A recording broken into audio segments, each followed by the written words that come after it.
Sales lots across the country are filling up with unsold pickup trucks, their chrome grills glinting under the sun, waiting for buyers who simply aren't coming. What was once America's favorite category of vehicle, the workhorse of both city and country alike, is facing an uncertain future, at least for several of its stalwart models. Despite the enduring popularity of pickups in general, a surprising number of models are either fading into obscurity or being quietly discontinued. These are the pickups that fewer and fewer people want, a trend that signals a major shift in consumer preferences, economic realities, and even cultural values.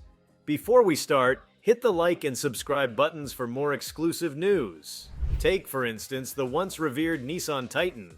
Launched with ambitions of stealing a slice of the full-size truck market from the big three, Ford, GM, and Ram, the Titan simply never lived up to its name. Though it offered a solid V8 engine, generous features, and Japanese reliability, buyers remained unconvinced.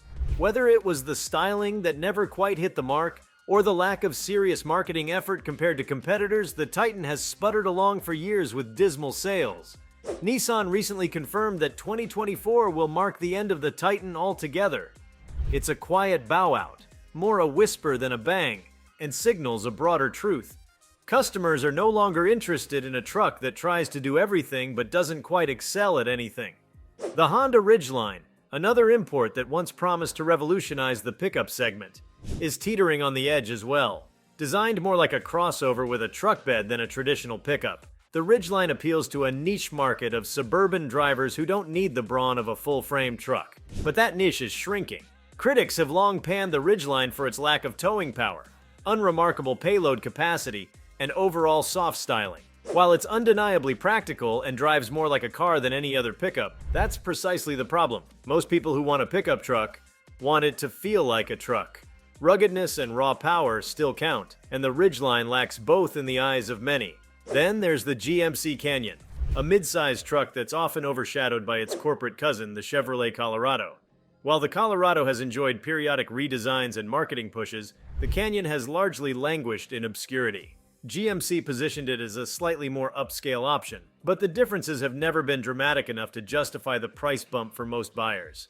As a result, dealerships are sitting on Canyons that gather dust, with little movement and even less enthusiasm from consumers. Even in a hot mid-sized truck market, the Canyon feels like an afterthought, and buyers are responding accordingly. Another casualty is the Ram 1500 Classic, a version of the previous generation Ram 1500 that has stuck around for years as a budget-friendly alternative to the newer model. While it once offered value-conscious buyers a full-size truck without the frills, its continued presence has begun to feel redundant. The newer Ram 1500 is vastly superior in nearly every category: performance, interior quality, ride comfort, and the classic version is now mostly seen as a leftover.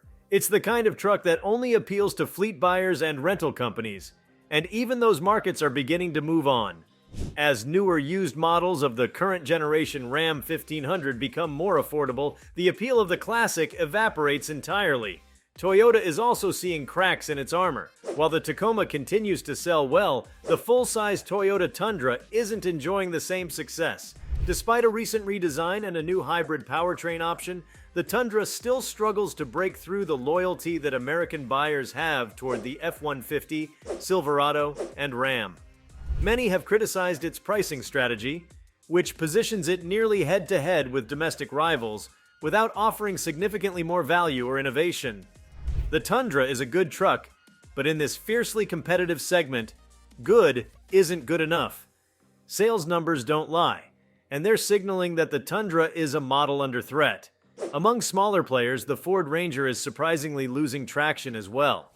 After a much-hyped return to the US market a few years ago, expectations were high.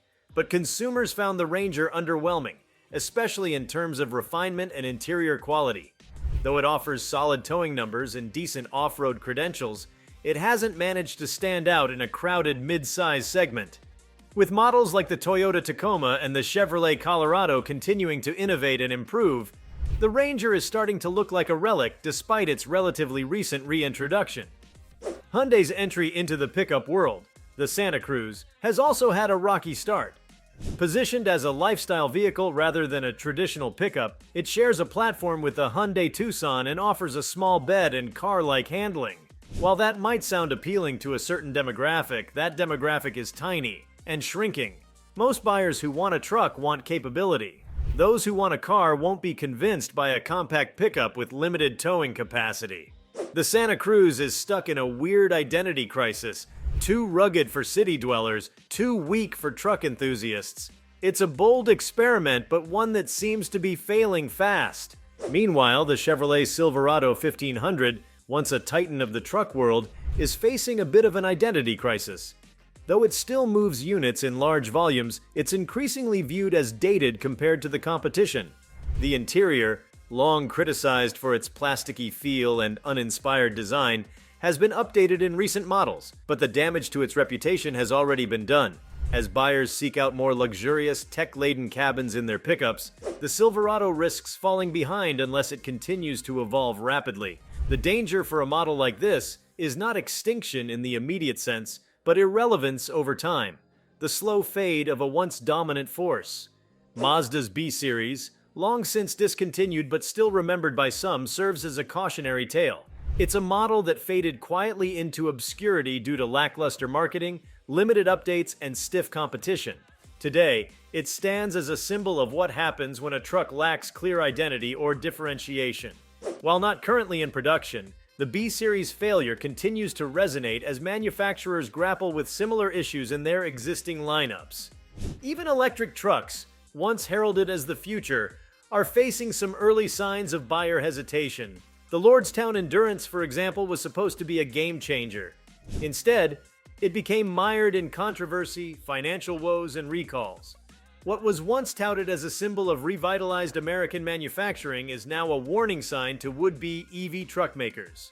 Talk is cheap, but building a reliable, desirable electric truck is anything but. Buyers are growing more cautious, and enthusiasm is tempered by concerns over infrastructure, range, and long-term durability. The Bollinger B2 faced a similar fate.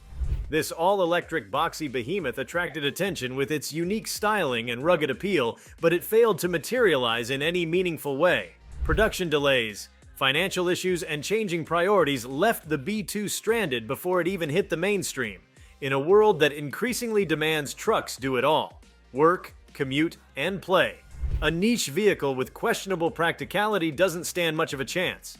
Bollinger's pivot toward commercial markets signaled the end of the B2 as a consumer truck, effectively rendering it extinct before it truly lived.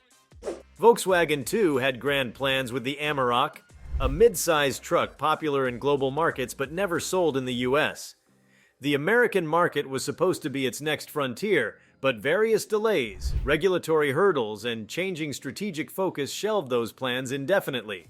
As it stands, the Amarok will likely never make it stateside, and even abroad, it's increasingly seen as dated. In an industry where innovation is constant and buyer expectations are soaring, standing still is a death sentence. The Mitsubishi Raider is another forgotten nameplate. Based on the Dodge Dakota, it was Mitsubishi's last attempt to capture the American truck buyer's attention. The Raider failed to carve out any meaningful share, largely because it offered nothing new. Styling was bland, performance was middling, and brand loyalty was non-existent. It was discontinued quietly and has faded from collective memory, but it's a stark reminder of what happens when an automaker underestimates how competitive the truck market really is. Then there's the Lincoln Mark LT, an experiment in combining luxury and utility that never quite worked. While the idea of a luxury pickup wasn't inherently flawed, as seen in the success of the high-end trims of the F-150 and Ram 1500, the Mark LT failed to resonate. Its connection to the Ford F-150 was too obvious, and many felt it simply didn't justify the price tag. Lincoln pulled the plug after a few short years, and although it briefly re-emerged in select international markets, its time was clearly up. If you like this video, please give it a like and subscribe to our channel. Also, could you leave your comments below and tell us, what are your thoughts on these dying trucks? Which model do you think disappears next? We want to hear from you. Thank you for watching and see you next time.